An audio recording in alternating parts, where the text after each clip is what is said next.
Les enfants d'Europe 1. Et à 7h23 sur Europe 1, retour en archive ce matin sur les funérailles de la reine Elisabeth II après 70 ans de reine. Eh oui, 70 ans. Rappelez-vous, c'était le 19 septembre 2022, il y a 2 ans, à Londres, après 10 jours de deuil national outre-Manche. Vous rouvrez ce matin, lors d'Autriche, l'album photo d'un événement planétaire. Oui, ce jour-là, la foule entière se fige près de Buckingham Palace et près du château de Windsor. Il peut neiger, il peut pleuvoir, il peut tonner, mais je ne quitte pas cet endroit jusqu'à ce que l'on puisse avancer vers Westminster Hall pour que je puisse rendre hommage à ma reine.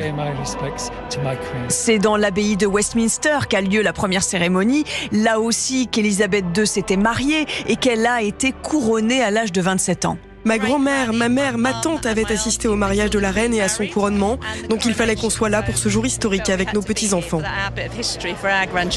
Sur le cercueil d'Elisabeth II et sur des fleurs cueillies dans les jardins royaux, un petit carton est posé avec ces mots simples écrits par son fils Charles en souvenir affectueux et dévoué, Charles, roi. Charles qui quelques jours plus tôt avait prononcé ce message adressé aux communautés politiques d'Angleterre et d'Irlande du Nord.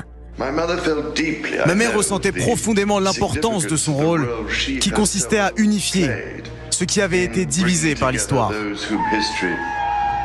Les funérailles montrent l'image d'une famille réunie, la sobriété, l'hommage de l'armée et puis les 2 chiens de la reine qui attendent au château de Windsor de voir passer le cercueil de leur maîtresse. C'est ici, dans la chapelle Saint-Georges de Windsor, que la reine est inhumée le soir même dans la crypte royale. Détaille Stéphane Bern sur Europe 1. Dans cette voûte, si vous voulez, c'est une sorte de grande armoire à sarcophage.